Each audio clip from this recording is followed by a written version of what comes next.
Hi friends, నేటి మాట లోపల మనము గ్రామ దేవతల పేర్లట. 101 మంది గ్రామ దేవతలు ఉన్నారట. వాళ్ళందరూ కూడా అక్క చెల్లెండట. వాళ్ళ పేర్లు ఇప్పుడు మనం తెలుసుకుందాం. పార్వతీ అమ్మోరు అంటే పార్వతీ అమ్మవారుగా గ్రామాలలో గ్రామ దేవత. గ్రామాలను ఏం చేసిందట పార్వతి అమ్మవారు రోగాల బారి నుండి రక్షిస్తుందని మన పురాణ ప్రవచనాల్లో జనము ప్రజానికము నమ్మేవారని బలమైనటువంటి నమ్మకంగా వాళ్ళు పూజించేవారని చెబుతారు. ఈ అమ్మోరులు మొత్తం 101 మంది అట. అక్కా చెల్లెళ్ళు అని వీరందరికీ ఒకే ఒక తమ్ముడు పోతురాజట అని అంటారు. పోతరాజు 101 మంది అక్క చెల్లెళ్ళకు పోతరాజు. అందుకే చూడండి, మన గ్రామాలలో గ్రామ దేవతలకు బోనాలు తీసినప్పుడు, గ్రామ దేవతల ఉత్సవాలు చేసినప్పుడు పోతరాజుని తప్పకుండా పిలుస్తారు. అందరికీ ఐడియా వచ్చి ఉంటుంది. ఇలా కట్టుకొని చేతిలో అది పట్టుకొని బాగా పాటలు పాడుకుంటూ డ్యాన్స్ చేస్తూ ఉంటాడు. గజ్జలు కట్టుకొని మొహానికి బాగా బండారు పెట్టుకొని అతన్నే పోతరాజు అంటారు. చాలామందికి ఐడియా వచ్చి ఉంటుంది అనుకుంటా, నాకైతే వచ్చింది. అయితే వారి లోపల ఈ 101 మంది అక్క చెల్లెల లోపల వాళ్ళ పేర్లు అన్నమాట. ఒక ఆమె పేరు ఏంటంటే పాగేలమ్మ. ఒకటి ఫస్ట్ ముత్యాలమ్మ, గంగమ్మ, గంగానమ్మ, బంగారమ్మ, గొంతెమ్మ, సత్యమ్మ, తాళమ్మ, చిత్తారమ్మ వేరేనట. చిత్తారమ్మ, పోలేరమ్మ, మావుళ్ళమ్మ, మారెమ్మ, బంగారు బాపనమ్మ, పుట్టానమ్మ, దాక్షాయనమ్మ, పేరంటానమ్మ, రావులమ్మ, గండిపోచమ్మ, మేఘదారమ్మ, ఈరినమ్మ, దుర్గమ్మ, ముదుగులమ్మ, నూకాలమ్మ, మరిడమ్మ, నేరేళ్ళమ్మ, పుంతలో ముసలమ్మ, మాచారమ్మోరు, మది ఆనాప అమ్మోరు, సోమాలమ్మ, పెద్ద ఇట్లమ్మ, గుర్రాలక్క, అంబికాలమ్మ, ధనమ్మ, మాలక్ష్మమ్మ, ఇటకాలమ్మ, దానాలమ్మ, రత్నాలమ్మ, తలుపులమ్మ, పన్నేరమ్మ, వెంకాయమ్మ, గుణాలమ్మ, ఎల్లమ్మ, పెద్దమ్మ, మాంటాలమ్మ, గంటాలమ్మ, సుంకాలమ్మ, జంబులమ్మ, పేరంటాలమ్మ, కంటికలమ్మ. 50 పేర్లు ఇక్కడ వరకు.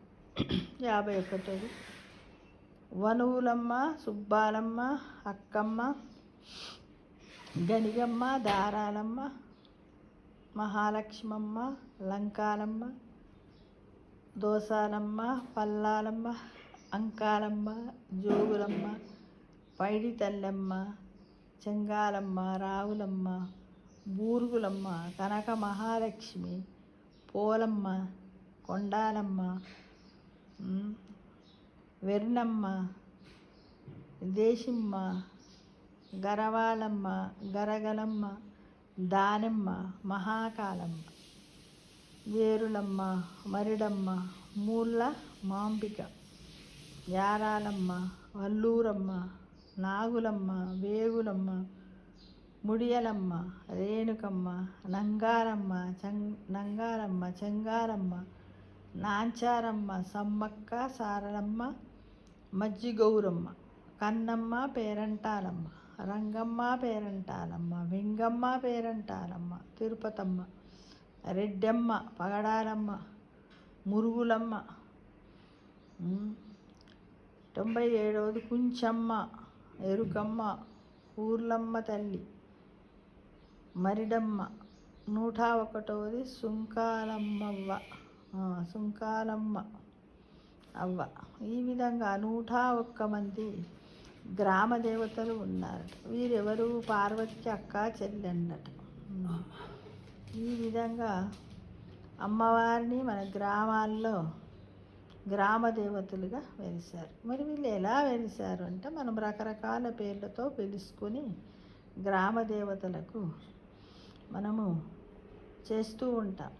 దేవుళ్ళను ముఖ్యంగా స్త్రీ దేవతా రూపాలనే గ్రామ దేవతలని అంటాము.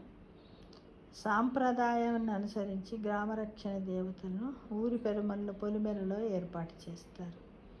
ప్రాచీన కాలంలో మానవుడు ఎంతో తెలివైనవాడు. ఇంట్లో ఉన్న చిన్న పెద్ద ఆడ మగ అందరూ దేవి నవరాత్రుల కాలంలో ఎక్కడో ఉన్న మధుర మీనాక్షి వందకు, కంచి కామాక్షమ్మ దగ్గరకు, బెజవాడ దుర్గమ్మ చెంతకు వెళ్ళాలంటే కుదరలేదు. అప్పుడు ఏంటంటే ఆర్థికంగా సొమ్ము కూడా చాలా తక్కువగా ఉండేది. కార్తీక పరిస్థితులు అంత మెరుగ్గా ఉండేవి కావు. కాబట్టి వాళ్ళు ఏం చేసేవారంటే గ్రామాల్లో ఉన్నటువంటి గ్రామదేవతని పూజించి తృప్తి పొందేవారని పెద్దలు చెప్తారు. ఈ విధంగా ఈ దేవతా ప్రతిష్ట గొప్ప విద్వాంసులైన వేద స్మార్త ఆగమశాస్త్ర పండితుల చేతనే జరిగిందంట అప్పట్లో. ఈ విధంగా వాళ్ళు నిర్ణయించుకొని గ్రామ దేవతలంతా శక్తి ఉన్న దేవతలే అని వాళ్ళు కొన్ని బీజాక్షరాలున్న యంత్రాలను అక్కడక్కడ దేవాలయాల్లో గుళ్ళో విగ్రహ ప్రతిష్టలో శాస్త్రీయంగా కూడా ప్రతిష్ఠించి ఇప్పుడు వాళ్ళను కొలుస్తూ ఉన్నారు. అంటే గ్రామ దేవతలు ఎలా అంటే పంచభూతాలు అనగా గాలి, నీరు, అగ్ని, భూమి, ఆకాశం కారణంగానే ప్రపంచం ఏర్పడిందని. అందుకని పంచభూతాలకి ప్రతీకలుగా 5 గ్రామ దేవతలను ఏర్పాటు చేశారట. మొట్టమొదలు ఏదది? పృథ్వీ దేవత. పృథ్వీ అంటే నేల, ఇది పంటలకి ఆధారం. పృథ్వీ దేవతను కుంకలమ్మ అన్నారట. గోగులు బాగా పూచే ప్రాంతంలో గోంగునార ఇవే వారి జీవనాధారం కాబట్టి ఆ పేరుతో గోగులమ్మని ఏర్పాటు చేశారట. జొన్నలు పండే చోట జొన్నాలమ్మ అని, నూకలు అంటే వరి పండే ప్రాంతాల్లో నూకాలమ్మ అని పిలుచుకుంటారట. మొదటిసారిగా పండిన పంటను తల్లికే నివేదన చేయడం, అర్చకునిగా ఉన్నవారికి అందరూ ఆ పంటనిస్తూ ఉండడము, వాళ్ళు ఏంటంటే అతనికి ఒకరోజు సాహిత్యాన్ని ఇచ్చేవారన్నమాట. ఈ విధంగా జీవించడము ఉండేది పూర్వకాలం లోపల వ్యవస్థ.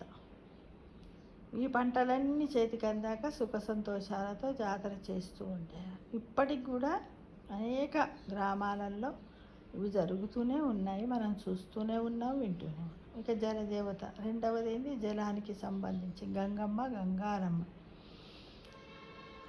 ఈ తల్లి భూమి మీద కాక భూమి లోపల ఎంతో లోతుగా ఉంటుందట. గుడి ఎత్తుగా కట్టిన తల్లిని చూడాలంటే మెట్లు దిగి కిందికి వెళ్ళి చూడాల్సింది. ఇక అగ్నిదేవత మూడవది.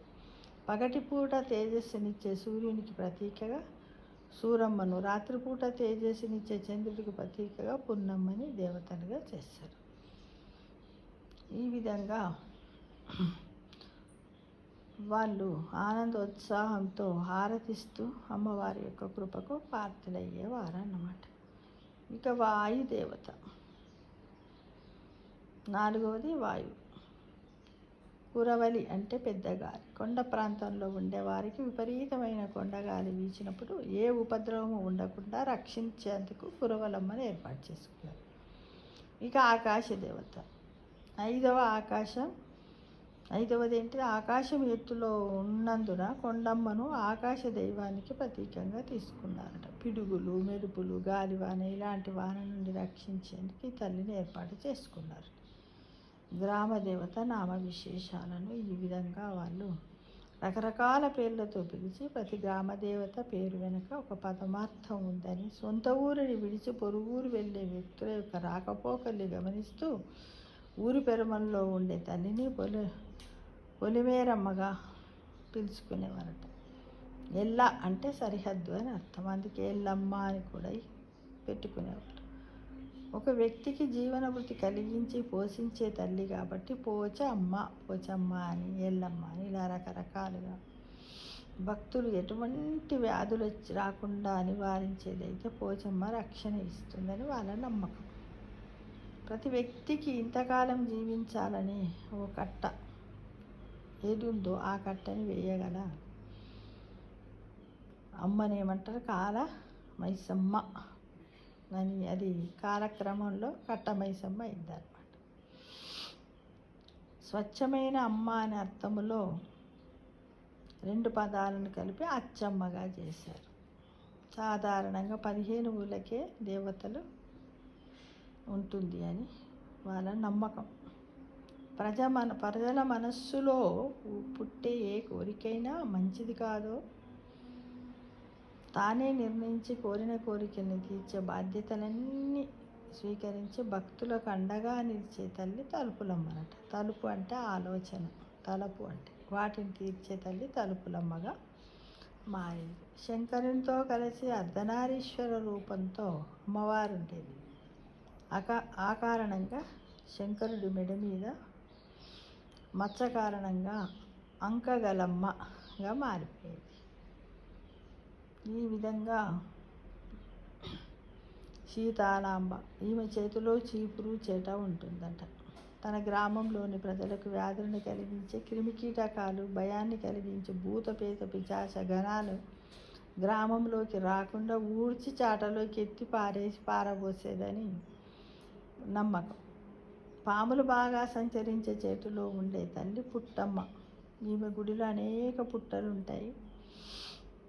ఈ తల్లినే నాగేశ్వరమ్మ అని కూడా అంటారు. ఇక సుబ్రహ్మణ్యుడి పేరు మీద సుబ్బమ్మ కూడా దైవంగా ఉందట. బ్రతుక్కి కావలసిన వర్షాన్ని, పంటల్నిచ్చే తల్లి బతుకమ్మ. ఈ విధంగా రకరకాలైనటువంటి పేర్లతో గ్రామ దేవతలను కొలుస్తూ, బెల్లం బాగా ఉన్న ప్రాంతాల్లో ఈ తల్లికి అప్పాలు బాగా ఇష్టమంటూ భావించే భక్తులు అప్పలమ్మ అమ్మవార్ల ఊరేగింపులో అన్నింటికన్నా చిన్నది, బాలా త్రిపుర సుందరి విగ్రహానికి సమానమైనటువంటిది. ఈ అమ్మవారికి ఈ విధంగా బెల్ల అప్పాలతో భోజనాన్ని నివేదన చేసేవారట, నైవేద్యాన్ని. ఇది మనం ఈరోజు తెలుసుకున్నటువంటి గ్రామ దేవతలు కదా. మనకు ఎంతసేపు ఇన్ని పేర్లు ఉన్నాయా, ఇవి ఎందుకు వచ్చినాయి అనే డౌట్ ఉంటుండే. ఇప్పుడు ఈ వీడియో విన్న తర్వాత అందరి డౌట్ కూడా తీరింది అనుకుంటాను ఫ్రెండ్స్. ఇది నేను కేవలం కొన్ని పుస్తకాలు అక్కడ ఇక్కడ సేకరించిన విషయాలే, కొంతవరకే మీ ముందు ఉంచగలిగాను. ఇంకా చాలా ఉన్నది ఇందులో. తప్పకుండా వినండి, తెలుసుకోండి, నలుగురికి షేర్ చేయండి. సర్వే జనా సుఖినో భవంతు.